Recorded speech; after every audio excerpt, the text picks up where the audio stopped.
Well, hopefully that'll change by the end of the presentation. So, my name is Paul Darvazi, and I am an English and Media Studies teacher at a high school in Toronto, Canada. So I live north of Troy, that is for sure.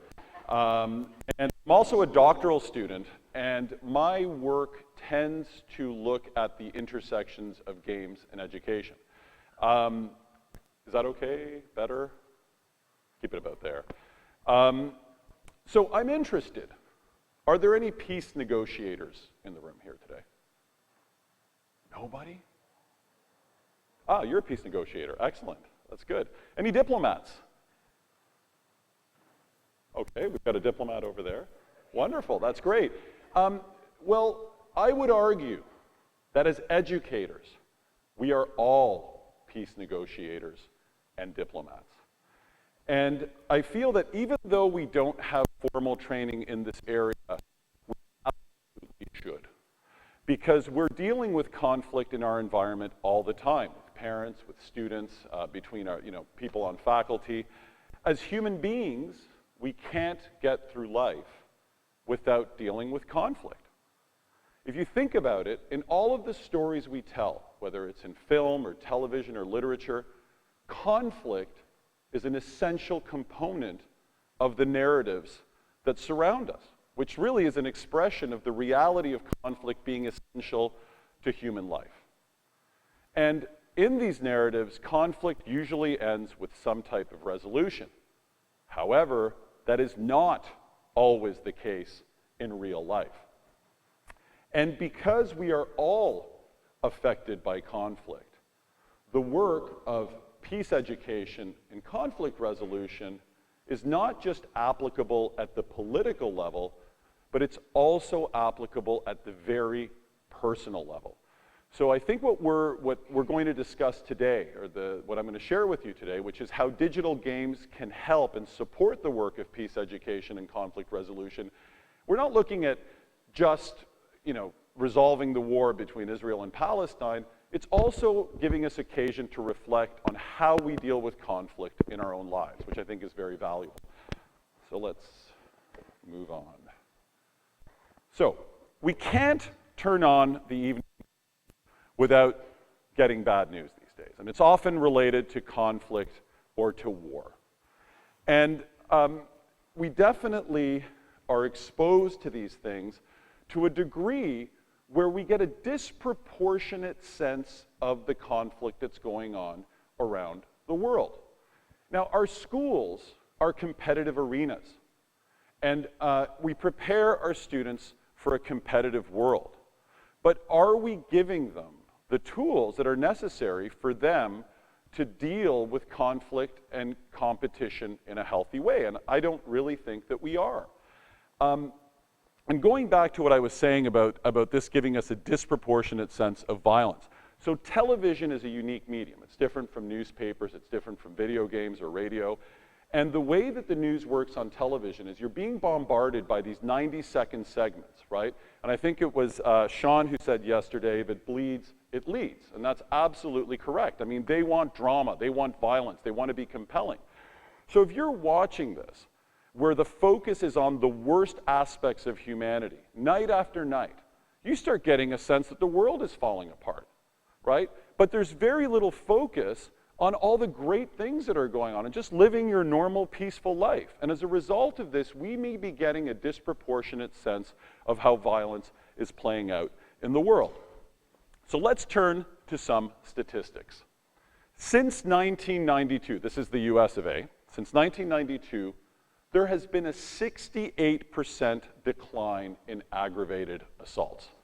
So that's progress, I would say. 49% decline in homicides, right? The world is a better place today than it was in 1992. And 1992 felt pretty good. Now let's expand our scope to look at the rest of the world.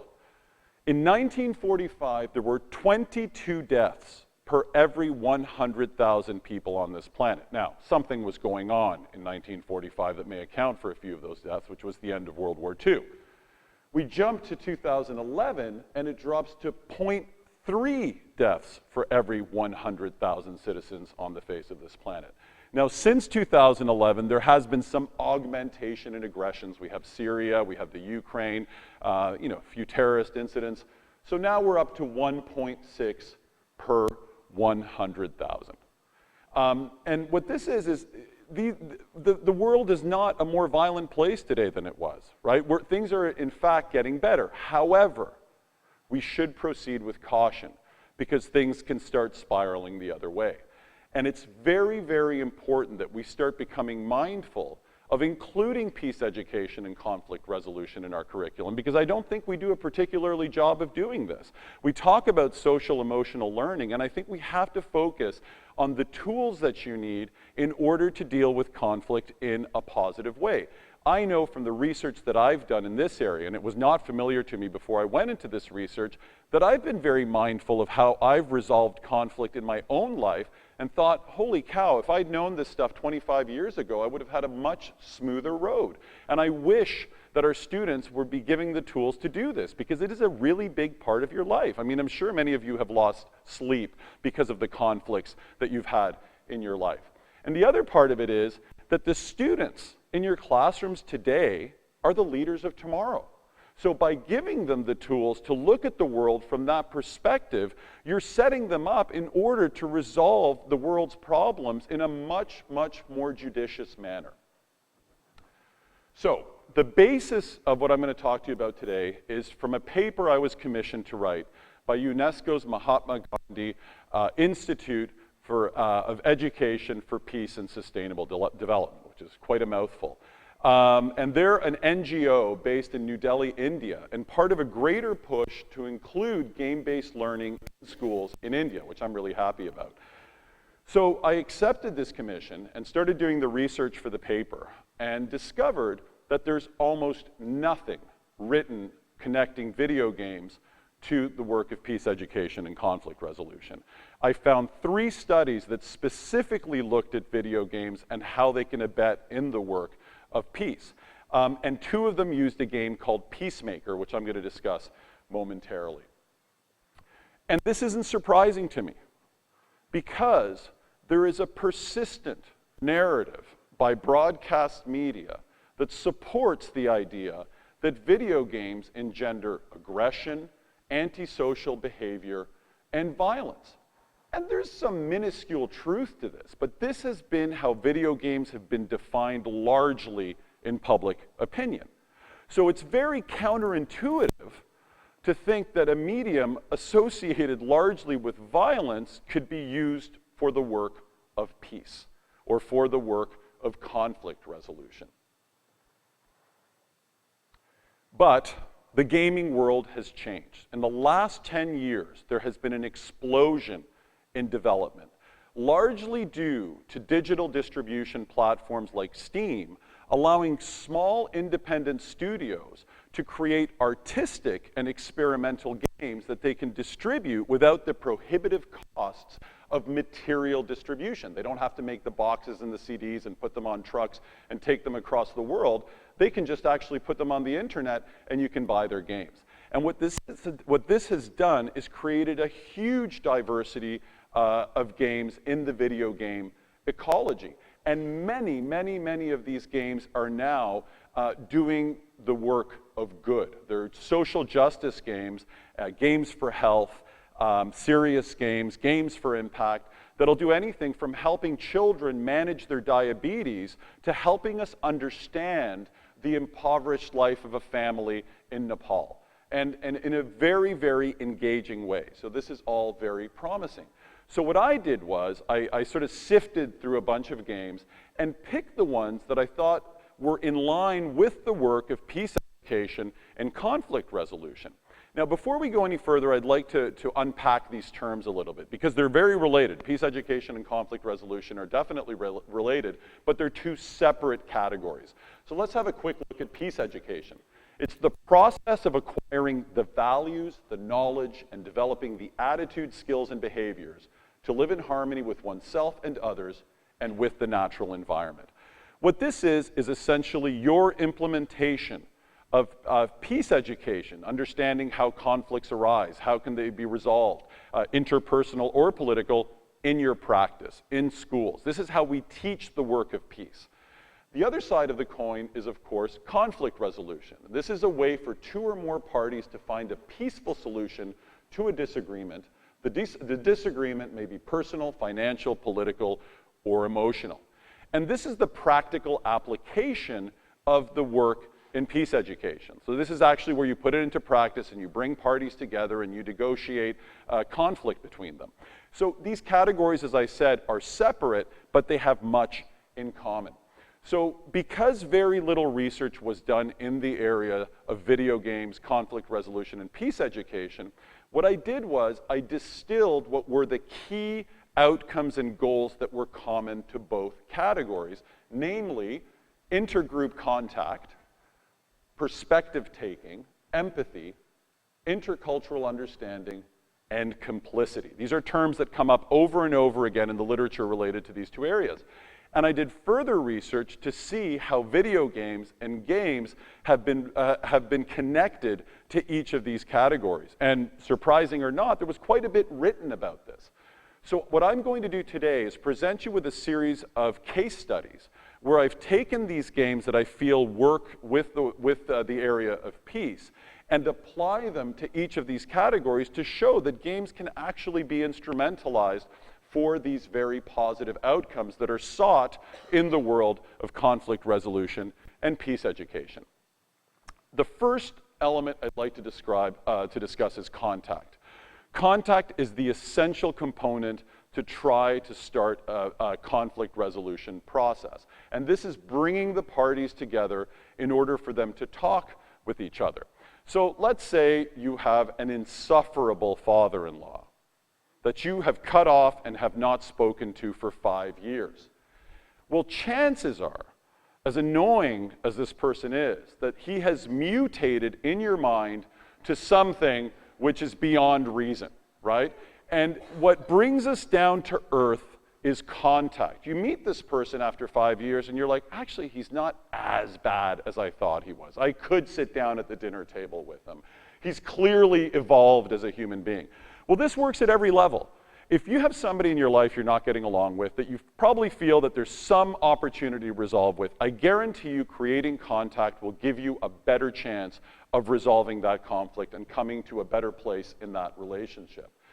So when you don't have contact, when contact is lost, these are the things that happen. First of all, it aggravates bias and prejudice. Prejudices go up for what's called the out group, the other, when you don't have contact with them. It dehumanizes the other. It turns them into something horrendous, like that monstrous photo I showed you earlier. It diminishes the opportunity for empathy and compassion. It absolves you of complicity, and that means I had nothing to do with this, it's all his fault, it's all her fault. In most conflicts, it takes two to tango, and it's important to create contact to start understanding that maybe you were part of the problem as well. And it emphasizes differences, right? It makes you very much different from the other, when really as human beings we have far more in common than differences, than we're different. So, the other side of the coin is creating contact. This reduces bias and prejudice. It humanizes the other person once you start engaging and interacting with them. It occasions empathy and compassion. You acknowledge complicity. You start saying, well, maybe I shouldn't have thrown a rock through your window. And it helps you then start normalizing relations. And then it emphasizes commonalities. You start remembering all the things that you have in common. And this is a nice foundation from which to start a process of resolution. So the problem is this. In conflicts that have a high degree of hostility, or intractable conflicts like Israel and Palestine, people don't want to meet. I don't even want to look at him. I don't want to sit at the same table as him.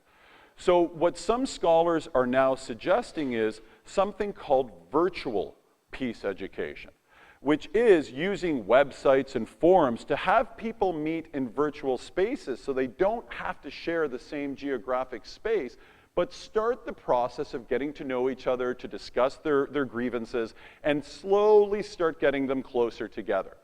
Now, the scholars that support this say that intergroup contact during active and violent conflict is impossible to implement. I think that's strong. I think, there have been many instances of Israelis and Palestinians meeting together, but let's say it's very difficult to implement. And by using virtual peace education, it's a way to establish contact, at least an initial contact. What's also been found, which is really interesting, is after the conflict has ended and the dust is settling, virtual contact between parties can help heal wounds and mend rifts. So we can continue the healing process after hostilities have ceased. So this is very valuable, and this is how we start looking at video games. Because video games, especially multiplayer video games, offer wonderful, rich virtual sites for people to meet, and not just meet the way that they would in a forum or on a website, but to undertake productive activities with each other. And this is really, really valuable because it creates you can erase certain features or elements that may prove offensive or difficult for two parties to deal with each other by creating almost anonymous identities or taking on avatars in these virtual spaces. And simulations would do exactly the same thing. The other part of this that's super interesting is that a bunch of studies have shown that if you collaborate with somebody, even in a violent game, and I deliberately chose a violent image for this, even in a violent game, by collaborating with somebody who is an out-group member, somebody you don't like or you have a beef with, you will reduce tensions by having collaborated. And on top of that, by collaborating in a game, it has been shown that once you leave the game, you demonstrate more pro-social behavior in general. You become even in a violent game. So it doesn't matter. As long as you're collaborating and working as a team, it will improve your relationships with the other people on your team and improve your attitude in the outside world, which is a really powerful finding. Inversely, and I find this quite fascinating, if you are playing a video game by yourself and the video game is highly competitive, that has the chance of significantly raising your aggression regardless of the violent content. So what's interesting about that is it may not be violence in and of itself that's creating violence outside of the game, but it's that competitive nature. Because think about it, if you're in a highly competitive environment, you may walk away feeling frustrated, angry, down on yourself, and of course this leads to aggressive behavior. And in the wrong person, it could lead to very aggressive behavior. And how do we think about this in terms of schools? How well do we manage competition in our schools? Right? How well do we manage competition in our sports-obsessed schools, in our academically obsessed schools? Do we give them the tools to really look at it in a healthy way? Because those that may be frustrated by the competitive system in these schools may be the ones that then are enacting school-based violence.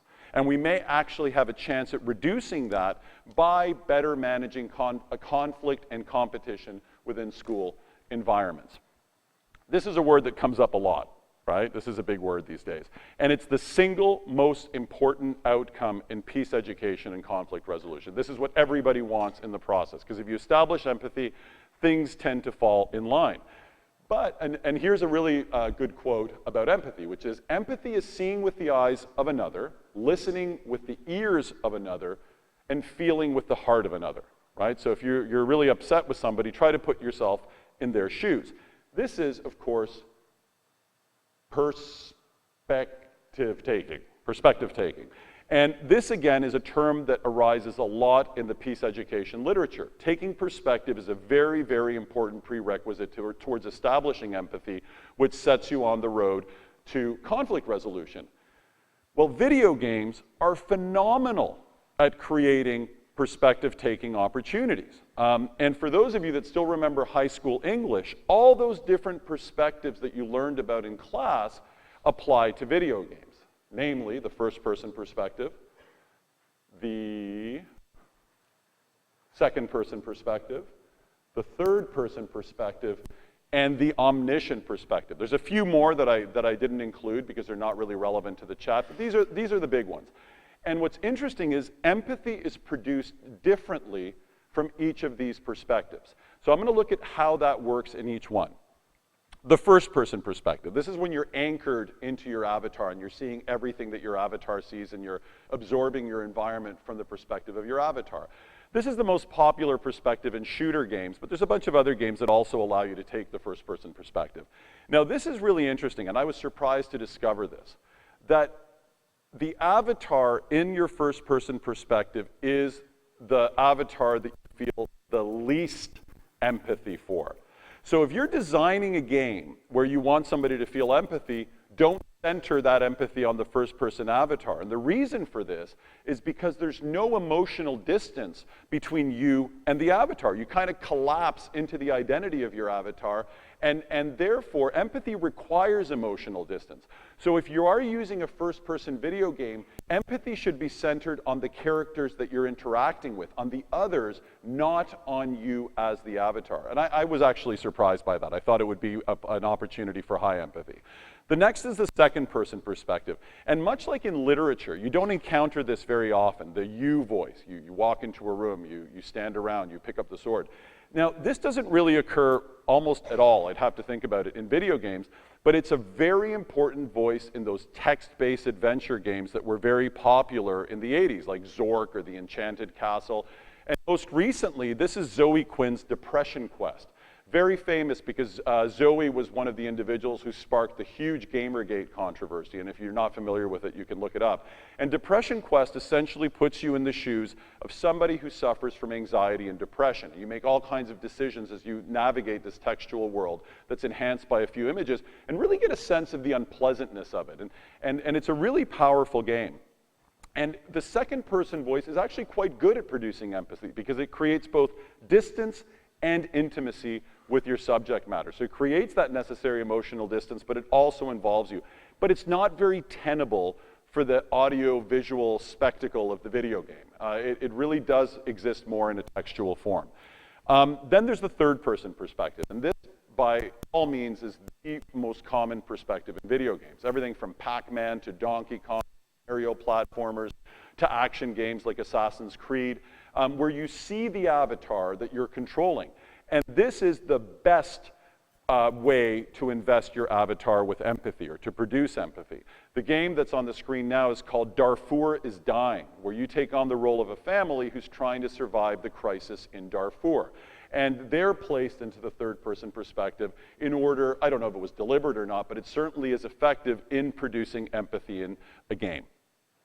The final one is what I call, rather fallaciously, the omniscient perspective, because the omniscient is the godlike, all-knowing perspective, which you take on in games like Civilization or Total War. In this case, this is Peacemaker.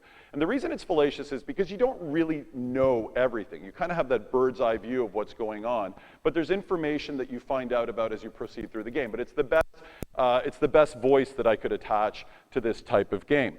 And what's interesting about this is that it's probably the least emotional, because you're not really tied to an avatar. You're just kind of managing this world from the sky in some respects, and you don't actually see a physical human being, or you don't manage an avatar in this type of game. But what it's very good for is producing cognitive empathy. And I'm going to discuss what cognitive empathy is in a moment. So there is an aspect of empathy that can be produced from omniscient games.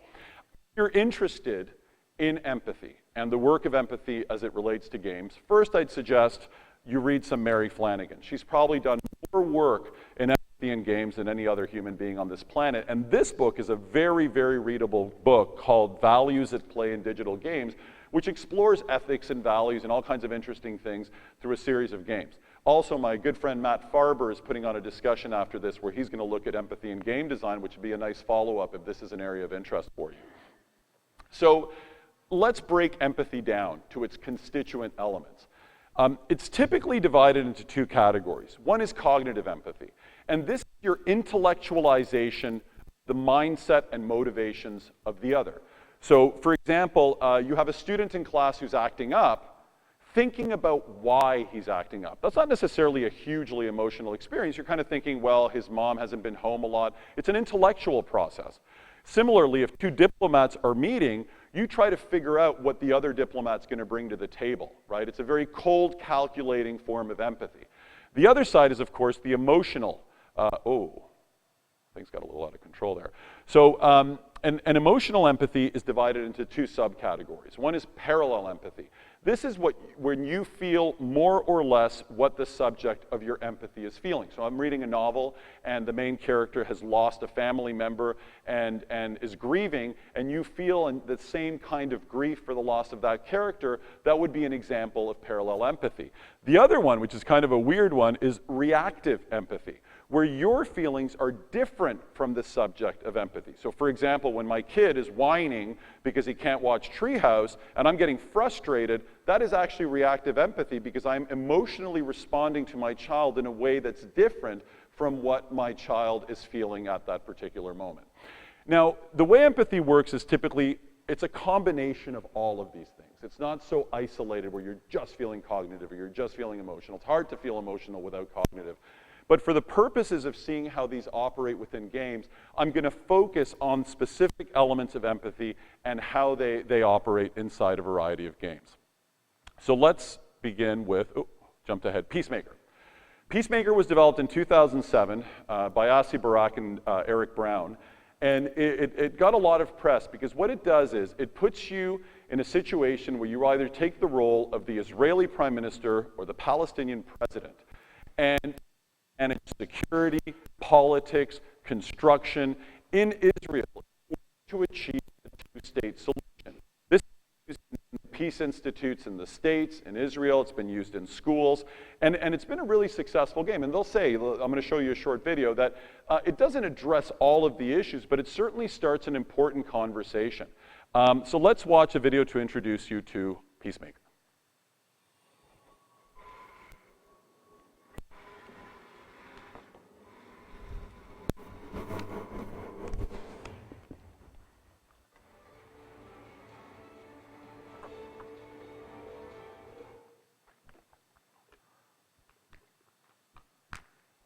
Okay, that was not supposed to happen. There we go.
This is your interface.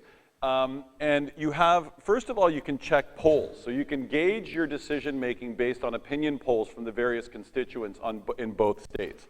Secondly, there's all kinds of groups and leaders who could advise you during this process and give you a sense of how your decisions are impacting both states. And finally, you can check approval ratings. So all this data is streaming while you're making your decisions towards a two-state solution. So what this does is it forces you to take the perspective of both your constituents, but also the perspective of your opponent and understand what their needs are and what their motivations are. So this is a beautiful example of cognitive empathy. And to counterbalance that, I should say that Mary Flanagan also suggests that you should play the side you don't identify with. So if you're an Israeli sympathizer, play the Palestinian side. If you're a Palestinian sympathizer, play the Israeli side, and that might give you a better perspective on the conflict.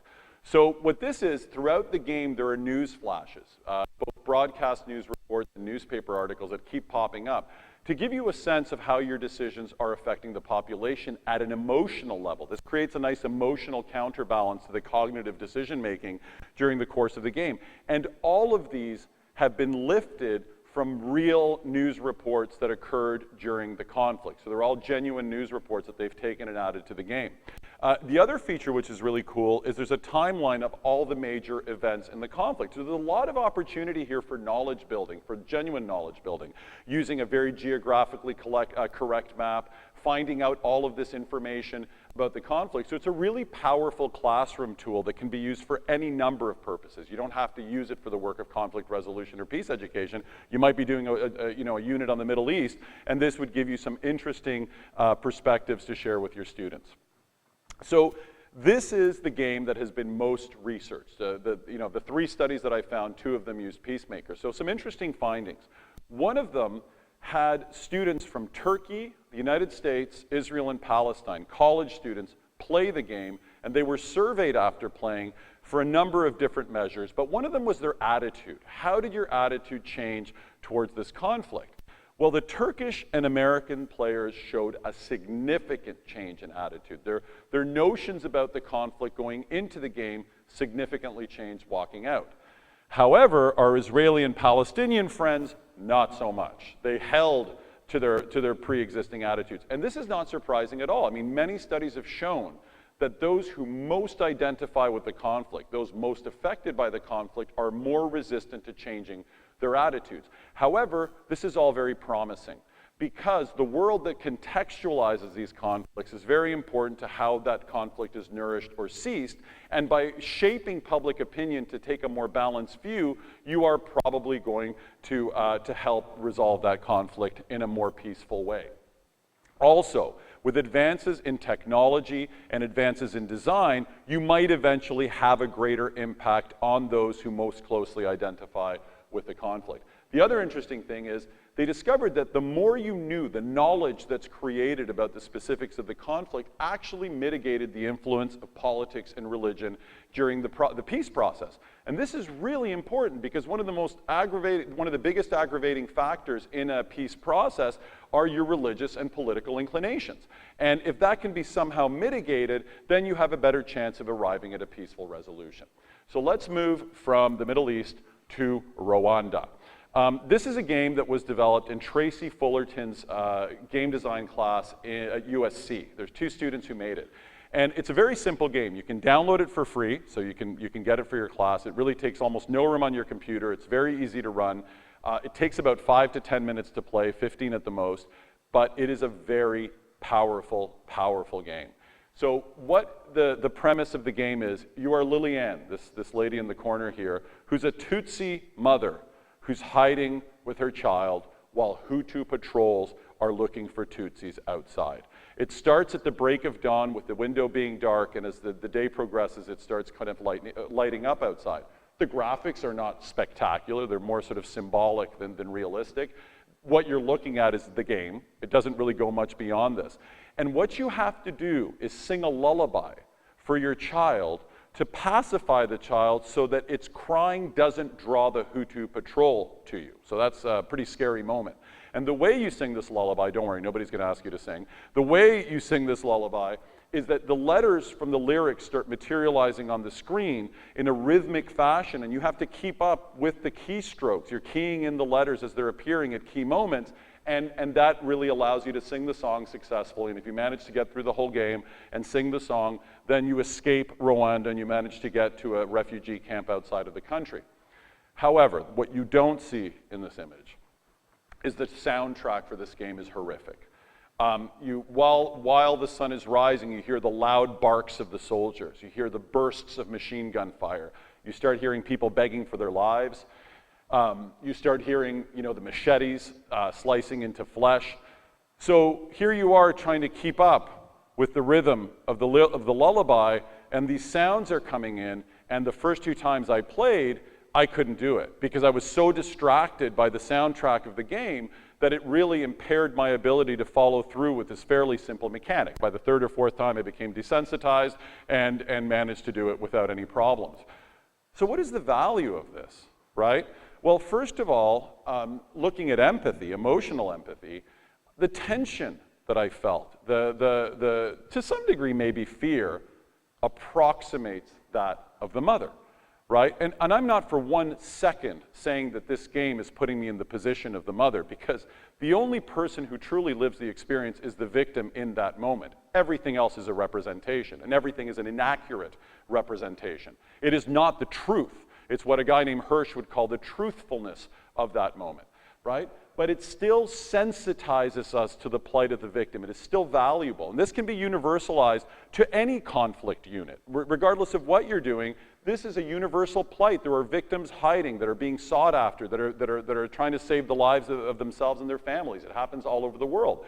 So if you're doing a novel or a memoir or something related to a conflict and you play this game for 5 minutes, it will give you a lot to talk about. And the soundtrack, you have to play it. It's not as bad as I'm making it sound, so it can be used for kids, but it really is very disturbing.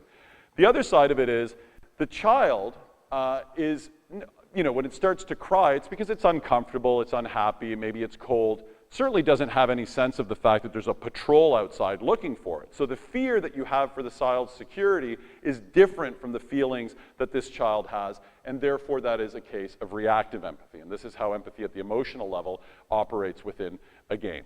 The third case study moves us from Rwanda to, I would like to say Bosnia, because this game called This War of Mine was inspired by the siege of Sarajevo, which took place in the mid-1990s in the war in Bosnia. However, the game is set in a fictional city in a fictional country.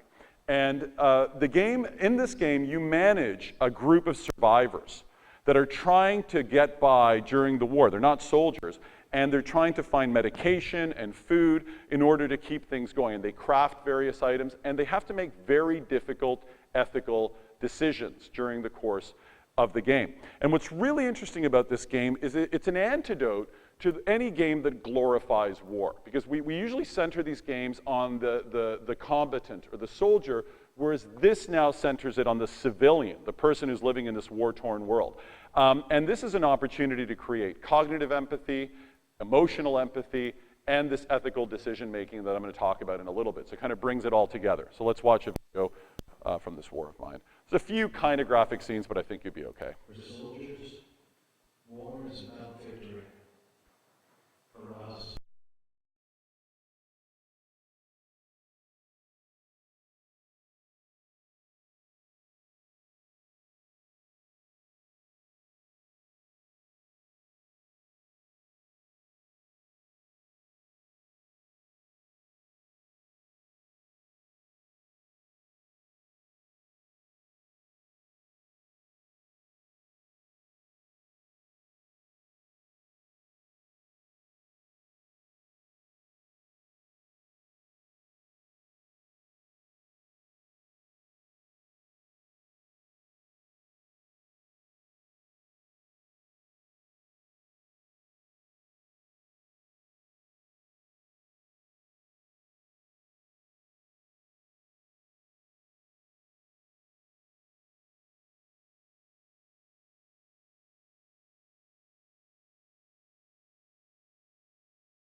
So when I was doing some research on this, I encountered a study by a Romanian media scholar named Elisabeta Toma, I believe her name is.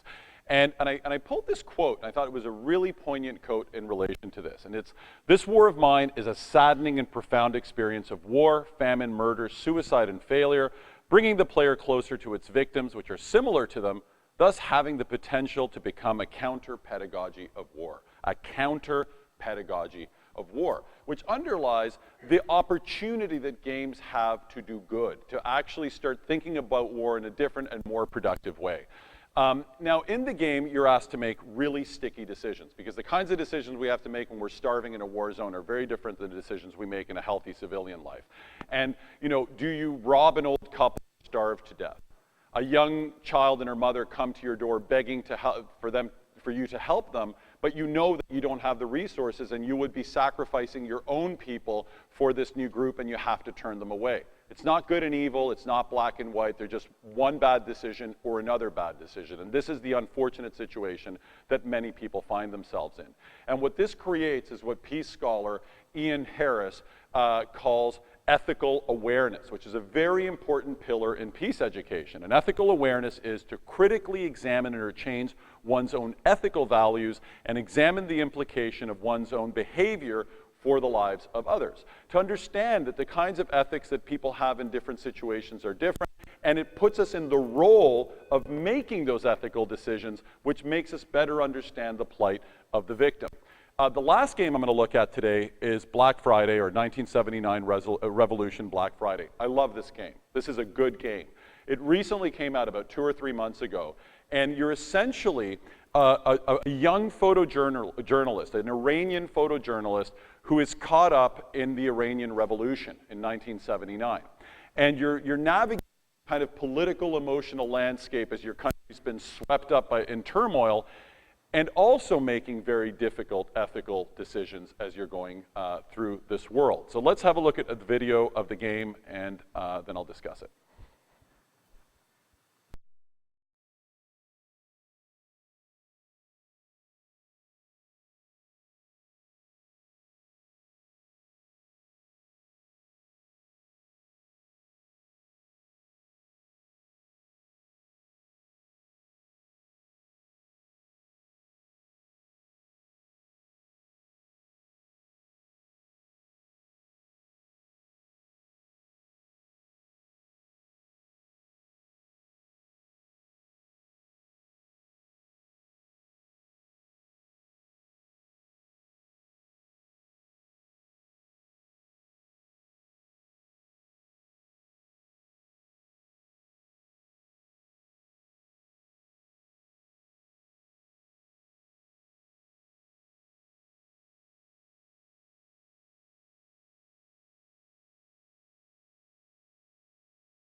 So sorry about the audio, but you get the picture. You can watch this on the internet if you want to know more about it. So what's really interesting about this game is that, so in Peacemaker, you are in the position of a powerful politician whose decisions change history. This is exactly the opposite. You are a powerless citizen at the ground level, and none of your decisions are going to affect history. You're making these ethical choices, trying to navigate history in a way that is very personal and not political at the higher level. And this brings up a really interesting dilemma. Are there any history teachers in the room? Okay, there's a few of you. That's great. So when you use a game to teach history, you're confronted by this really interesting sort of paradox or dilemma, which is if the game follows the historical events exactly as they happened, it's not much of a game, right? You don't have any freedom or agency to make decisions because you're kind of being railroaded to follow in the footsteps of history. So this really reduces player agency, which is not ideal. It's actually undermining one of the game's greatest benefits, which is agency and the decision-making opportunities. The other side of the coin is, okay, so you can change history. You can play Civilization or Total War, and the decisions you make, redraw the historical landscape. And you might say, well, then you're not really learning about history. But I would argue that you are.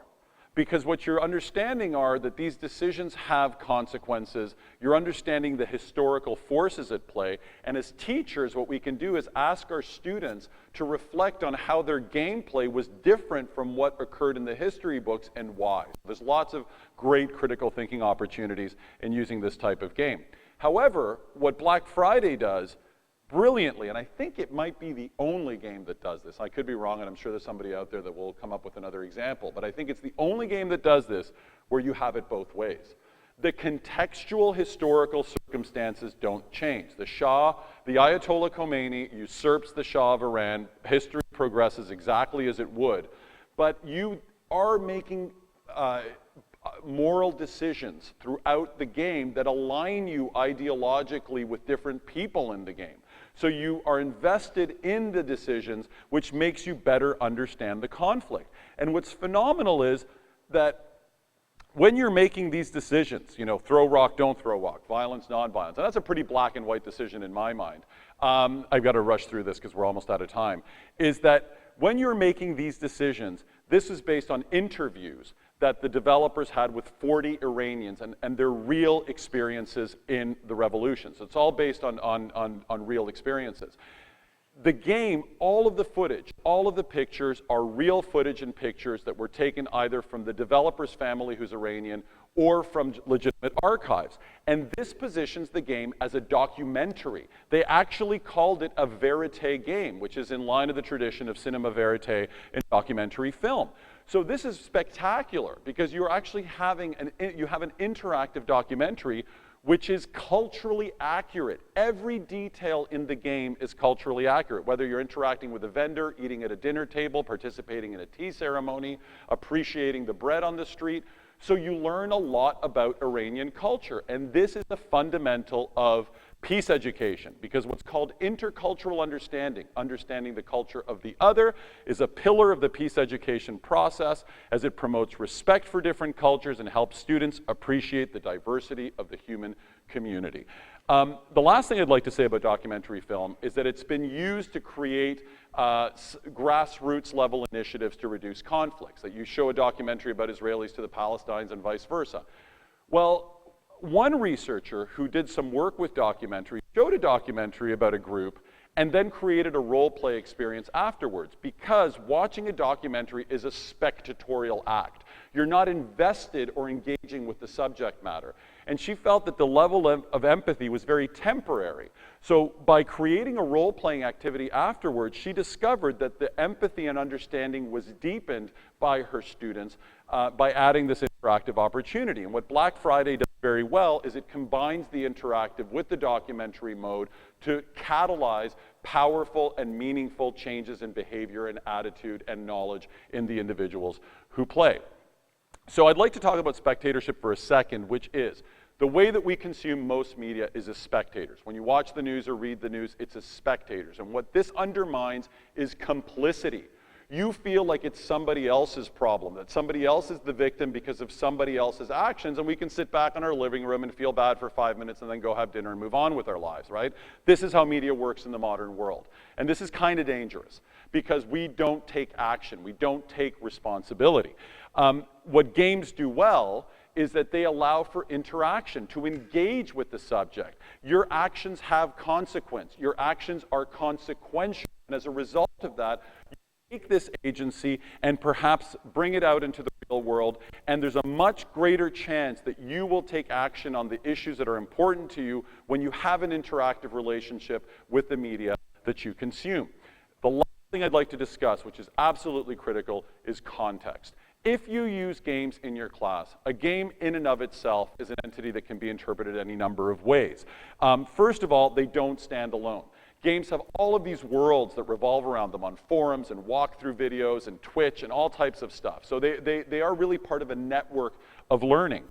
Secondly, like any text, the way you approach the text is always loaded, depending on gender, politics, religion, where you come from. The same text will be interpreted differently. So if you have certain learning objectives, you want to narrow the field of interpretation in order to achieve those objectives. And finally, players can play to just beat the game. You can ignore all the Iranian stuff and just want to get to the end of the game. You can ignore all of the decision making just to win the game. And there's a lot of players that do this. Now, at the design level, this can be remedied by closely tying the content to the fundamental game mechanics. And as games, we don't do this very well so far. I feel that as the game world evolves, this will become, we'll do this better. But by contextualizing the gameplay experience, you can really help improve this situation. One thing, and this is really important, teachers, priming before a game. It's been shown that if you show a 15-minute film or read a 15-minute text, let's say on empathy, before playing the game, higher levels of empathy will be demonstrated during the gameplay experience. Secondly, context in terms of supplementary material. By adding supplementary material, readings, videos, anything else related to politics, religion, culture, anything, you will enrich the gameplay experience, beginning, middle, or after playing the game. And this actually creates a nice context to narrow what you want them to focus on. So if you want to focus on culture, provide some cultural text, and they're going to become more aware of that as they play the game. The other element of context is creating discussion. So this is forums, face-to-face discussion, because this consolidates knowledge, it promotes critical thinking, challenges ideas, and makes them more mindful of playing, either during the gameplay experience or afterwards when they're thinking about what they've actually done in the game. And as a teacher or instructor, you can sort of massage the conversations with prompts or questions in certain directions that will lead to the learning outcomes that you want from the game. And then finally, boy, is this important. We're obsessed with media. That's all we do. Who binges Netflix here? You don't even have to raise your hand. Okay? Like, all we do is consume media. That's all my students do, one way or the other. I mean, it's the hundreds of hours of media a week. Do we give them the tools to understand what they're doing? Probably not. Right? Violence in games. Well, that's at home. Yeah, let them deal with violence in games at home. Don't talk about it at school. Don't contextualize it. Don't help them understand why violence exists in games. Don't help them think about it in a critical way. No, that's a home problem, as if parents have the time, energy, or understanding to really help them with this. It is fundamental. And games are media. They should be criticized and critiqued and understand all of the ways that they can persuade you, all of the rhetorical elements that are at play in a game and how they can force you or nudge you into certain directions. And now with the advent of VR, holy cow, is this ever important.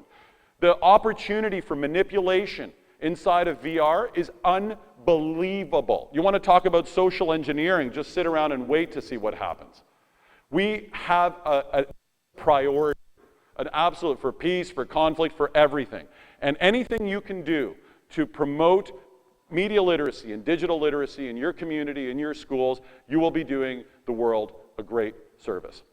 Thank you very much. And before we go, this is a quote that I love that in some ways distills the best of everything I've said today. And it's something that you can carry in your heart and probably lead to you having better relations. And it is, when you look deeply into your anger, you will see that the person you call your enemy is also suffering. As soon as you see that, the capacity of accepting and having compassion for them is there. Thank you very much.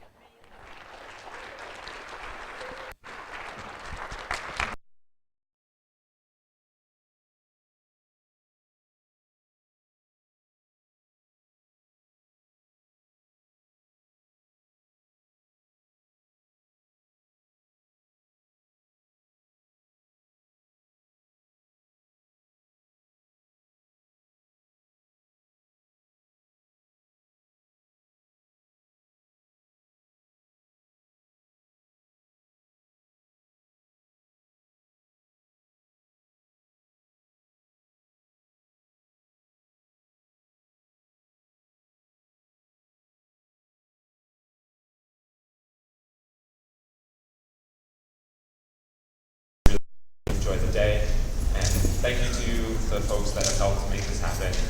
First Playable, WMHG, SUNY, Revolutionary Learning, and all the folks that are missing one, well, Troy, and Capital Region Moses. So thank you to all the folks that helped. Thank you, Matt.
I don't know if IQ tests are accurate, but I had some sort of like a ridiculously high IQ. I was bored. Nothing was relevant to me. So, P.S., fast forward, I said, you know what? That kid can become that teacher. Because we've all had one, haven't we? Raise your hand if you can think of a teacher who made a difference in your life. A teacher who influenced your path. A teacher who in some way, shape, or form touched your heart. And I thought, I'm savvy. I've got tattoos. And I love English. I love literature. So I'll be a high school English teacher. And I'll get those kids who are falling through the cracks because I know where the cracks are. And then I started my coursework. And with each class, I went, got to get them lower, lower, lower, lower. Got to teach them to love learning when they're young. And ended up with elementary ed. Yeah, and now I serve 6th grade students in middle school, which is great because they're doing the hormone hop and I'm doing the menopause mambo. So it works out really, really well. But people go, you're a what? And then when I got my library and information science degree, you're a what? Anyway, I'm going to tell you a lot of stories today. I may be jumping around a lot because this is a brand new presentation. I threw half of it out last night and I added all sorts of stuff that I was listening to Paul this morning. But what I'd like to accomplish here today is tell you where we've been, and I say we because whenever I'm speaking about the WOW in School project, which stands for World of Warcraft in School, the voice you're really hearing is Lucas Gillespie. Anybody know about Lucas? Lucas is in Surrey County, North Carolina. His website is, it's going to come up. And he and I met out at Madison at GLS, Games Learning and Society. We were sitting out on the park bench on one of the breaks and talking about the fact we both played WoW. And wouldn't it be cool if we could get into school? And we just went, let's just do it. Now, when you want to try something cutting edge in a school, in a public school, how do you start? When do you try it? I'm not giving you enough information.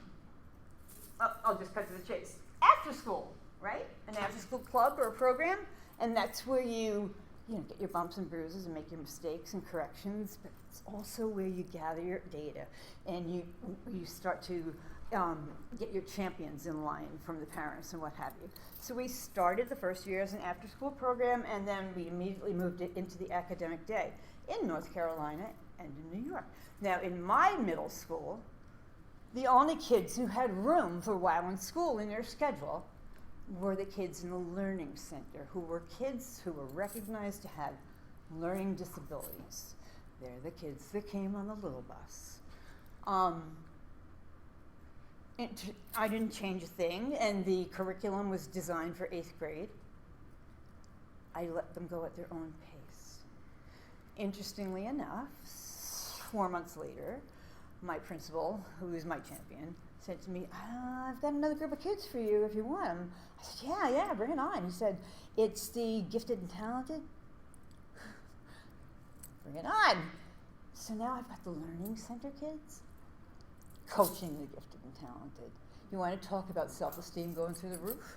I wish I could do it every year. It was amazing. It was just, it's almost like those kids finally stepped into the community because they had knowledge and they had a purpose and they could establish the fact that, see, I'm smart, I can do it. It was amazing. Then in their infinite wisdom, my district, who was dealing with a new superintendent and a budget fiasco, they decided to eliminate the elementary school library positions.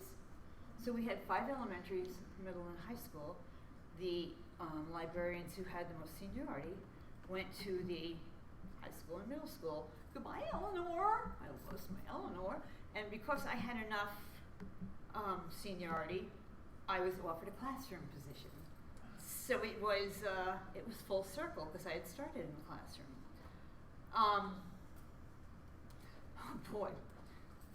I hope you guys have a little ADD and you can follow me.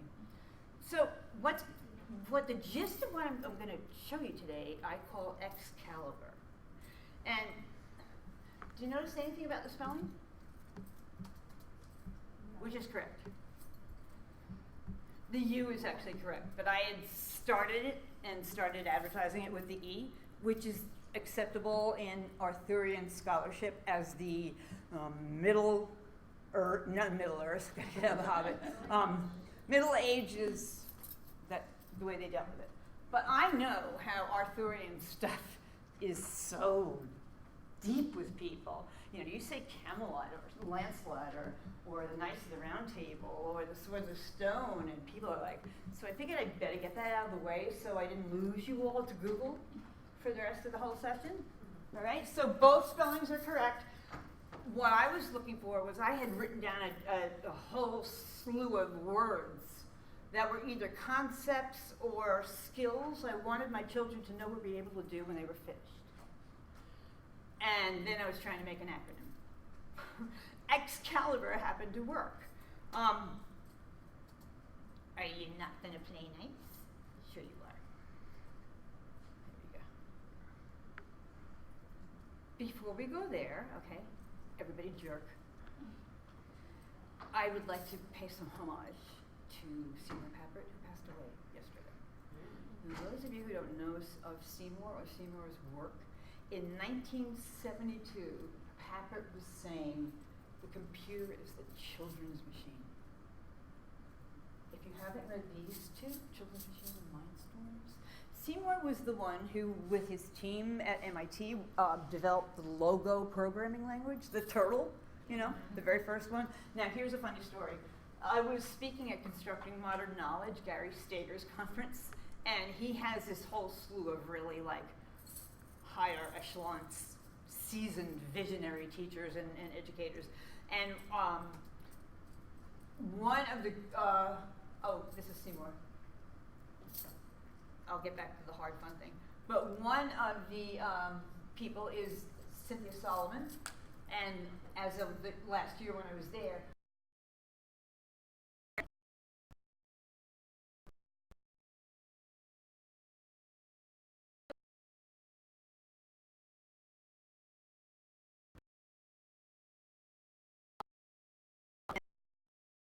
adventure with their hero's journey. One was our companion novel, The Hobbit. Yes, 6th grade, we're reading The Hobbit. And they were tracking Bilbo's adventures as a hero and comparing and contrasting. And then the other was, and I'm not going to say real life, I'm going to say physical life, because some of those virtual places are very, very real. So those were the three main arenas in which we worked, but I also had a social science, and there it is, roundschool.pbworks.com is the wiki, and everything is on there, downloadable, free.